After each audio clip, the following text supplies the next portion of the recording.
science students, physics and chemistry we have studied already, and now from today we have started for maths classes also.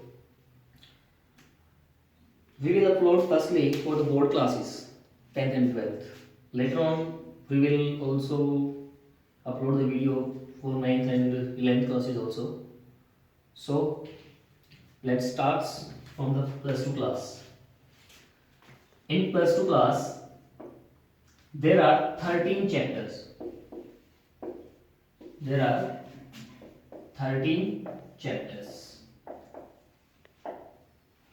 In 13 chapters में हम किन किन chapter को study करने वाले हैं? Let's see that first chapter रहेगा हमारे लिए रिलेशन एंड फंक्शन. बहुत ही इंपॉर्टेंट चैप्टर है, बहुत ही अच्छा चैप्टर है. इसके बाद हम पढ़ेंगे second chapter, that is ITF. ITF means inverse trigonometry function. ये हमारा इसी फंक्शन से बेस रहेगा. जब हमें फंक्शन की नॉलेज हो जाएगी तो तब हम आईटीएफ पढ़ेंगे. आफ्टर दैट थर्ड चैप्टर रहेगा मैट्रिसेस और फोर्थ चैप्टर रहेगा हमारे लिए डिटरमिनेंट्स. ये दोनों के दोनों चैप्टर्स एक साथ हम पढ़ेंगे. ये बिल्कुल हटकर हैं. अब से पहले हमने कभी नहीं पढ़ा इन चैप्टर्स के बारे में, लेकिन स्कोरिंग चैप्टर हैं और अच्छे से स्टूडेंट्स को इजीली आ भी जाती है. फिफ्थ चैप्टर हम स्टडी करेंगे कंटिन्यूटी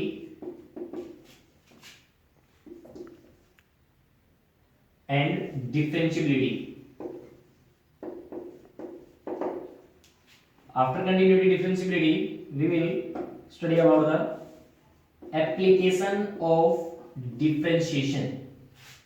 डिफरेंशिएशन पे ही हमारा ये बेस रहेगा, डेरिवेटिव पे बेस रहेगा, application of differentiation. After this we will study integration. Integration हम दो पार्ट्स में पढ़ेंगे, डेफिनेट इंटीग्रेशन और इनडेफिनेट इंटीग्रेशन. इसके बाद हम पढ़ेंगे एट चैप्टर पढ़ेंगे हम एप्लीकेशन ऑफ इंटीग्रेशन, और कुछ बुक्स में इसका नाम एरिया अंडर द कर्व लिखा गया है. तो दोनों ही चैप्टर्स का मीनिंग एक ही है, एप्लीकेशन ऑफ इंटीग्रेशन या एरिया अंडर द कर्व. ये इंटीग्रेशन पे ही बेस रहेगा हमारा. दोनों हम एक साथ पढ़ेंगे इनको. आफ्टर दिस नाइन्थ चैप्टर रहेगा आपके लिए डिफरेंशियल इक्वेशन. डिफरेंशियल इक्वेशंस में हम डिफरेंशिएशन और इंटीग्रेशन दोनों का कॉम्बिनेशन पढ़ेंगे. दोनों को कंबाइन करके हम डिफरेंशियल इक्वेशन बनाएंगे और उसके बारे में बहुत सारे डिस्कशन करेंगे. आफ्टर दैट 10th चैप्टर रहेगा वेक्टर और 11th चैप्टर रहेगा हमारे लिए 3D प्लेन रहेगा. उसके बाद 12th चैप्टर रहेगा हमारे लिए linear programming.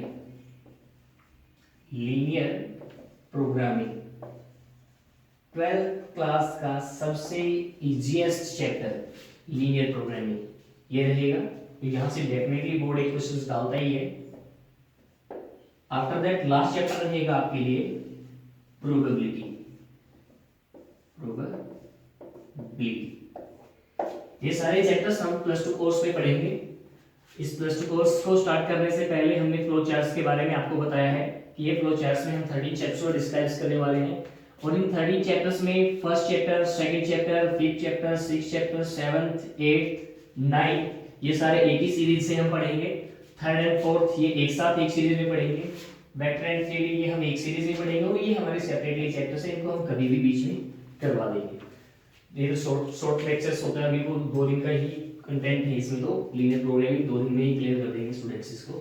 So let's start the chapter number first, relation and function. In relation and functions we will firstly read out the relation, then after that we will do function. Before starting the revision हमें कुछ previous class के topic भी आने चाहिए, जैसे set. Set क्या होता है? Set is collection of well defined distinct object. क्या कहलाता है? सेट कहलाता है। सेट के अंदर क्या होते हैं? जितने भी हमारे एलिमेंट्स होते हैं वो सारे के सारे वेल डिफाइंड होते हैं और डिस्टिंक्ट होते हैं। डिस्टिंक्ट मीन हम एक सेट के अंदर इस तरह से भी नहीं लिख सकते कि 1 2 3 1, एक एलिमेंट एक ही बार आएगा, उसको बार बार हम नहीं राइट करेंगे। ये तो हुई सेट की definition. After set, ordered pair. Ordered pair, ordered pair क्या होता है? N ordered pair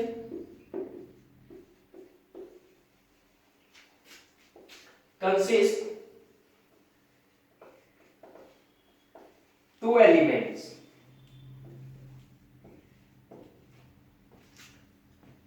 in a fixed order। ये हमारा ऑर्डर पेयर कहलाता है। Let's take example,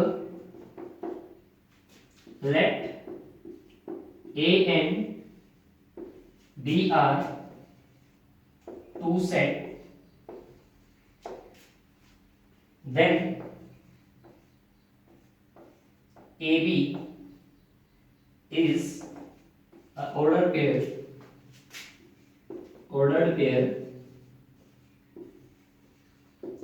for all A belongs to A and B belongs to B। ए और B हमारे पास दो कोई सेट होंगे। पहला एलिमेंट ऑर्डर पेयर का पहले सेट से रिलेट करेगा और दूसरा एलिमेंट दूसरे सेट से रिलेट करेगा। वो मिलकर जो भी पेयर बनाएगा वो हमारे लिए क्या रहेगा? ऑर्डर पेयर रहेगा। आफ्टर ऑर्डर पेयर हमें कार्टेशियन प्रोडक्ट के बारे में भी पता होना चाहिए। Cartesian product of two set।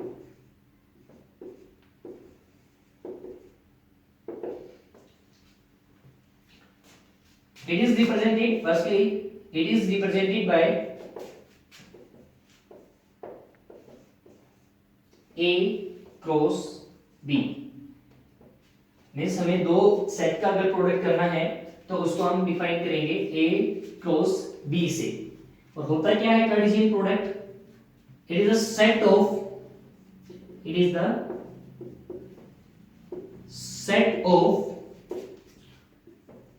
all ordered pair, all ordered pair set from set A to set B। Mathematically हम कैसे राइट करेंगे? हम राइट करेंगे A cross B is equal to AB such that for all A belongs to A, B belongs to B। ये रहेगा। सारे के सारे ऑर्डर पेयर जब राइट कर ली जाएंगे तो वो हमारे लिए क्या बन जाएगा? कार्टेशियन प्रोडक्ट बन जाएगा। Now number of element in Cartesian product of two set. कैसे राइट करेंगे हम इसको? N A cross B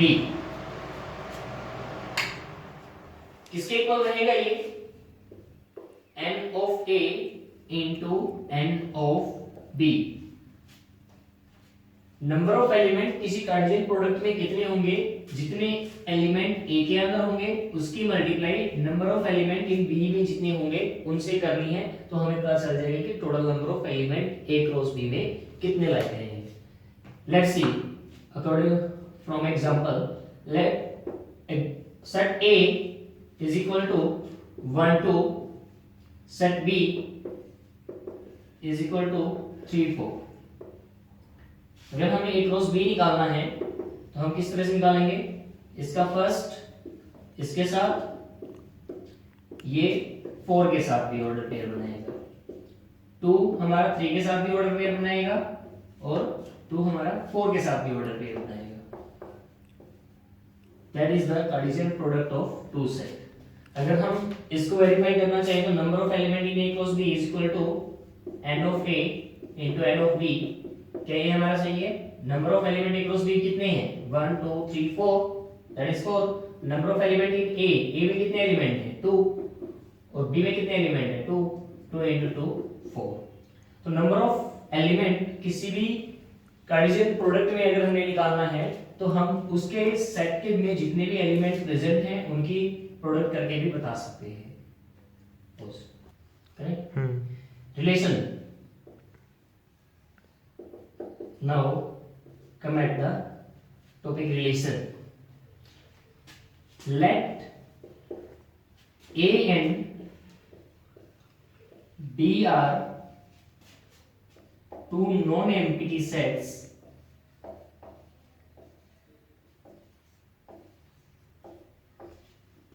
then rule R which associate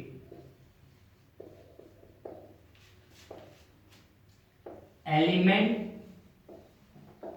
of set A to element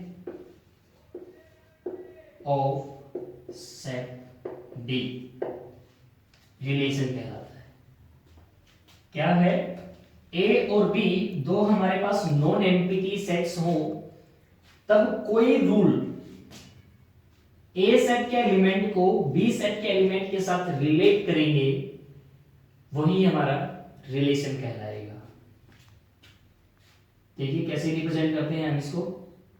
A belongs to A, B belongs to B, then A R B is called A related to B.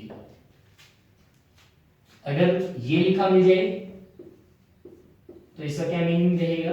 That implies A is not related to B, not related to B. एक example लेते हैं।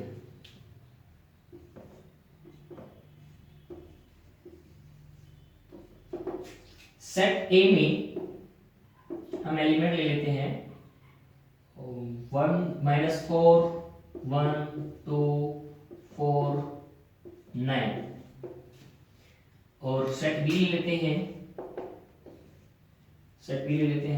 -2 1 2 3 5 and इस type से हम दो set ले लेते हैं।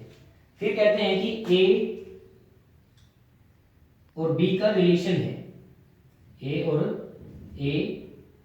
और बी का रिलेशन है ए आर बी। कैसे रिलेशन है ए और बी का? कि A is equal to B scale. यहां पे हम स्मॉल एलिमेंट ले लेंगे, एलिमेंट रिलेशन दिखाएंगे कि ए का बी के साथ रिलेशन कैसे है कि A is the B scale.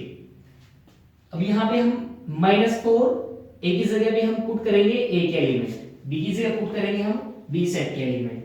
क्या -4 यहां से किसी का स्केल बन रहा है? -4 -2 का भी स्केल नहीं बन रहा, -4 1 का स्केल भी नहीं बन रहा है, 2 का भी नहीं है, 3 का भी नहीं है, 5 का भी नहीं है। -4 किसी के साथ भी किसी का स्केल भी नहीं बन रहा है, तो -4 किसी के साथ रिलेट नहीं है, तो ये ऑर्डर पेयर नहीं आएगा इसके अंदर। 1 किसी का स्केल है क्या? यस, 1 इज स्केल ऑफ 1, तो 1 is scale of 1, तो ये हमारा ऑर्डर पेयर लाई हो जाएगा रिलेशन में। फिर 2 हमारा किसी का यहाँ पे स्केयर है क्या? नहीं है। 4, यस 4 -2 का भी है, 4 -2 स्केयर भी होता है, और 4 हमारा 2 का स्केयर भी होता है। तो ये हमारा दोनों के साथ ऑर्डर पेयर बनाएगा, 4 -2 के साथ भी बनाएगा, 4 2 के साथ भी बनाएगा। उसके बाद 9 किसी के साथ है यहाँ पे, यस 9 3 का स्केयर होता है, 9 यहाँ पे 3 -3 स्केयर है, तो 9 हमारा ऑर्डर पेयर बनाएगा 3 के साथ। देन रिलेशन क्या बना हमारा यहाँ पे? रिलेशन बना 1 1 4 -2 4 2 और 9 3। जितने भी ऑर्डर्ड पेयर हमारे लाई कर रहे थे इसमें, इस रूल में, उन सभी को हमने क्या कर दिया है? रिलेशन में राइट कर दिया है। क्योंकि देखो हमने डेफिनेशन में यही कहा था कि ए और बी क्या हो? Two non empty set. Non empty set मतलब कोई वैकेंट सेट नहीं होना चाहिए, दोनों के दोनों नॉन एम्प्टी होने चाहिए, दोनों नॉन एम्प्टी सेट्स हैं। फिर क्या कहा है हमने? रूल आर, कोई रूल होगा जो क्या करेगा? एलिमेंट ऑफ सेट ए को एलिमेंट ऑफ सेट बी के साथ रिलेट करेगा। ये वही रूल है जो ए और बी के एलिमेंट को क्या कर रहा है? रिलेट कर रहा है। तो हमने देखा कि हर एक एलिमेंट हर एक के साथ रिलेटेड नहीं हो रहा है, तो यहाँ पे क्या हुआ? जो जो एलिमेंट यहाँ पे सेटिस्फाई कर रहा था कंडीशन को, रूल को, वही ऑर्डर पे हमने राइट किया और वही हमारे रिलेशन में पार्टिसिपेट करेंगे। In other words we can say that relation is any subset of A cross B is a relation।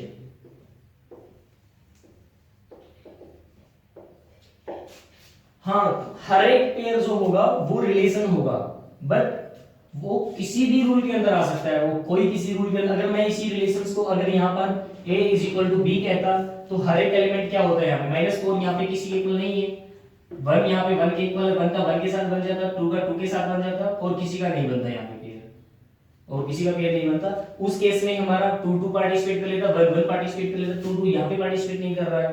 तो हर एक रूल अलग अलग तरह से हमारे रिलेशन बनाएगा। तो हर एक जो सबसेट होगा A क्रॉस B का, वो क्या होगा? एक रिलेशन होगा, लेकिन हमें नहीं पता वो किस टाइप का रिलेशन होगा, वो हम आगे क्लासिफिकेशंस में हम पढ़ेंगे। Let's see that. एक इंपॉर्टेंट नोट है, नोट डाल लीजिए। It is not necessary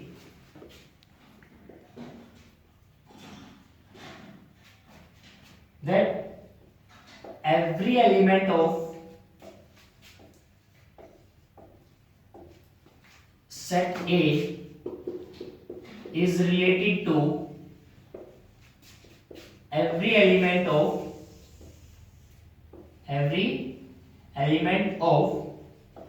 set B। ये कोई जरूरी नहीं है कि सेट ए का हर एक एलिमेंट सेट के हर एक एलिमेंट सेट बी के हर एक एलिमेंट के साथ रिलेट करे।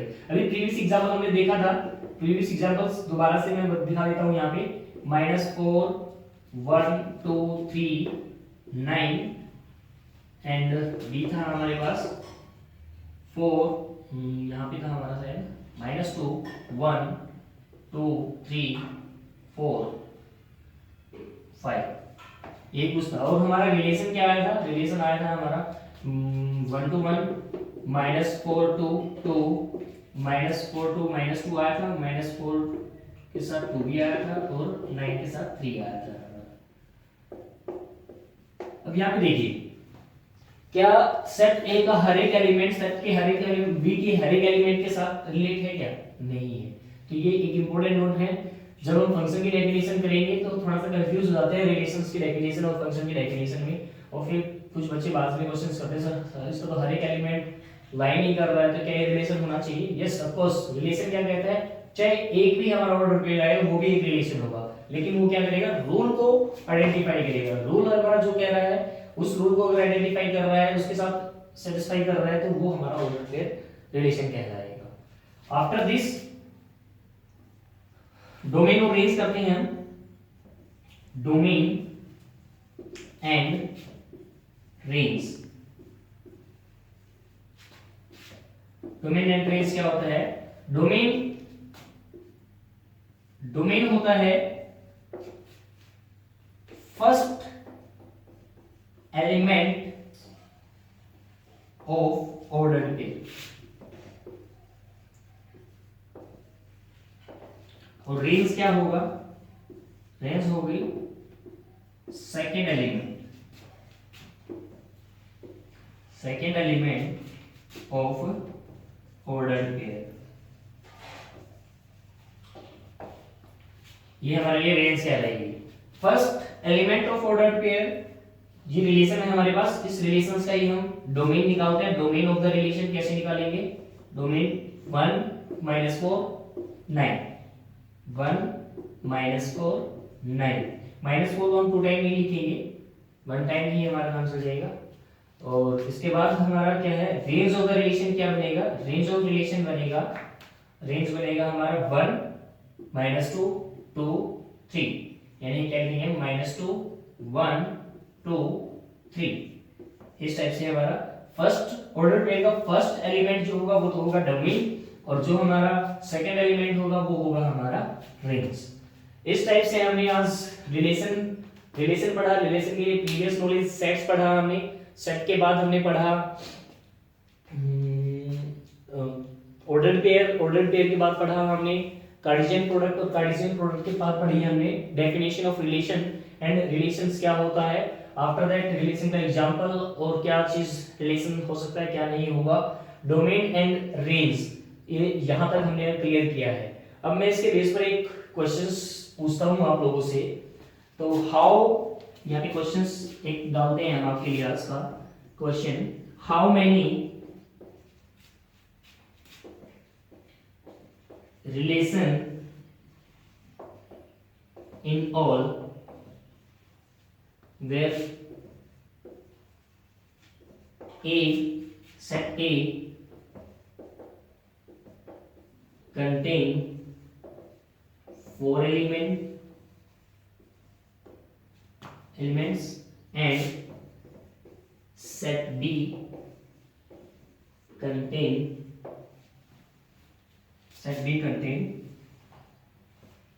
3 elements। बहुत इजी क्वेश्चन है, होप सो कि कल सभी स्टूडेंट्स करेंगे इसको। और इसके बेसिस के ऊपर तो अभी कोई क्वेश्चन हमने स्टार्ट किए नहीं है। कल हम टाइप्स ऑफ रिलेशन पढ़ेंगे और टाइप्स ऑफ रिलेशंस के ऊपर हम क्वेश्चंस लगाना स्टार्ट कर देंगे। अगर आपको कोई भी क्वेरी है तो कमेंट बॉक्स में डालकर कोई कुछ भी चीज़ पूछना है तो वहाँ पर पूछ सकते हैं आप। और कोई भी चीज़ आपको अच्छी नहीं लगी है, दोबारा एक्सप्लेन करनी है तो भी आप वहाँ पर हमसे पूछ सकते हैं, हम वहाँ पर आपको बताएंगे। इस चैनल को लाइक करें, सब्सक्राइब करें, ताकि आपको जो भी नया वीडियो होगा वो मिलता रहे और आप अपनी पढ़ाई को कंटिन्यू रख सकें। और इसके नीचे लिंक में हम फिजिक्स और केमिस्ट्री के भी लिंक डाल रहे हैं।